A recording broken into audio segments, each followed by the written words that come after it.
Oh my goodness, it happened again. Saquon Barkley has been simply spectacular, reaching new heights on Sunday night. Barkley breaking along one on the first play from scrimmage of the second half to put Philadelphia out in front, and they would stay there. Barkley far from finished as he becomes the first player in NFL history with 2 runs of 70 yards or longer for touchdowns in the second half of a game. 255 rushing yards, the most in a single game in Eagles franchise history, the 9th most in a game in NFL history.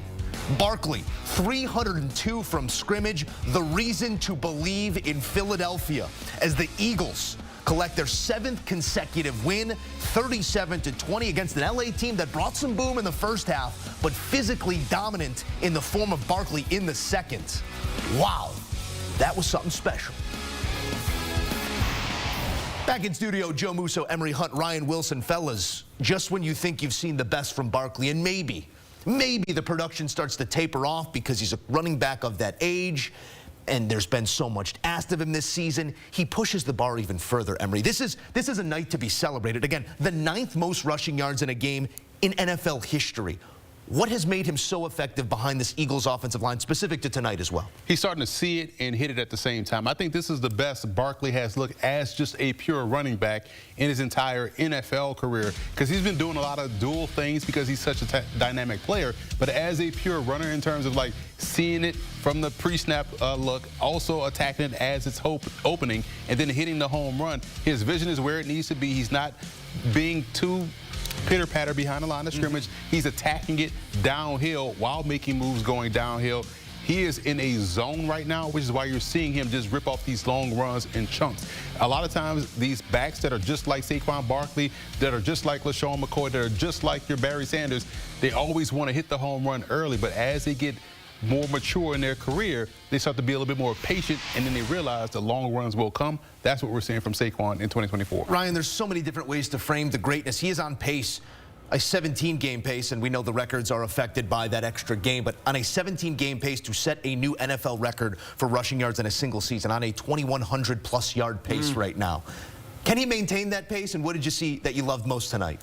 Yeah, absolutely, and they have that balance, and we see Jalen Hurts when he's able to push the ball down the field and doing things with his legs as well. So I think that balance is what makes this offense so effective, especially now that it feels like Kellen Moore is on the same page with Jalen Hurts and the rest of the crew. But in terms of Saquon in particular, Joey, 30 touches, 302 total yards, and you juxtapose that with the 290 net yards that the Rams offense generated by themselves, and that tells you all you need to know how this game went and why it went the direction it went. First half, it was the Eagles offense driving the ball down the field and stalling in the red zone. And the second half was from the very first play. Saquon said at halftime, apparently, I'm going to take over, and that's exactly what he did. I tell you what, it's funny because, and again, you know I'm going to go with this, Joe. Please. You know who has the Pro Football rushing record? Give me. Herschel Walker in 1985.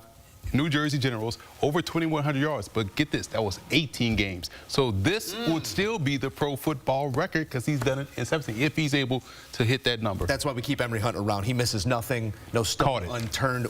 I mean, we got to keep going here on Saquon because 302 scrimmage yards, again, 255, an Eagles franchise record. He wasn't wearing an Eagles uniform. In fact, he was wearing the rival uniform not too long ago. When you look at what he's meant to this football team, this was a great team without Saquon Barkley. How is he in some ways change the identity or fit into it? Do you see him as a seamless fit through 11 weeks here, 12 weeks, excuse me, or do you see him redefining what this Eagles team can be offensively? He's added more explosiveness, and you guys know how big of a fan I was or am of DeAndre Swift, who was excellent in this offense because he has the wiggle.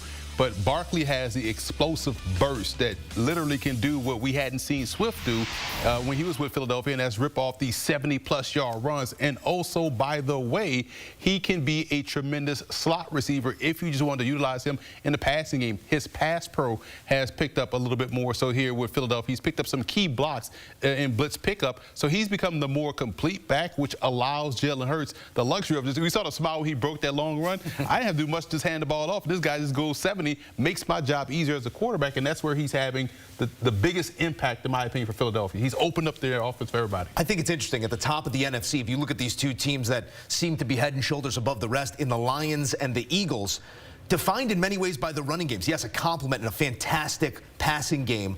But these are running teams when you look at it. Is that just the cyclical nature of the NFL right now? How do you look at the two different ways that they've been constructed and the effectiveness they've gotten from those run games? Well, when you look at Sean McVay's offense and Kyle Shanahan's offense, two of the best offensive coordinators generally considered around the league, they run the ball. They are looking to run the ball to set up the pass. And I think what you're seeing, and don't forget, Kellen Moore for the longest time was accused of not running the ball enough. Maybe he didn't have the weapons he wanted, and you talked about DeAndre Swift earlier. He's now in Chicago.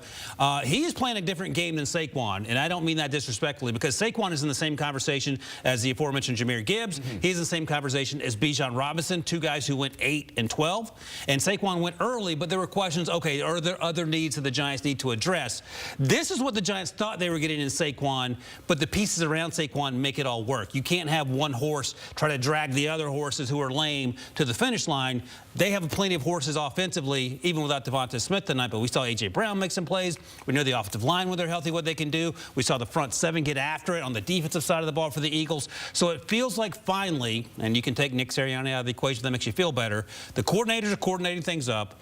Jalen Hurts is playing some pretty good football, and then Saquon takes the pressure off the young quarterback to do these sorts of things. This isn't going to happen every week, but we've seen him play at the highest level of his NFL career so far through these 12 weeks, and it makes life easy for the quarterback and for the OC dialing up the plays.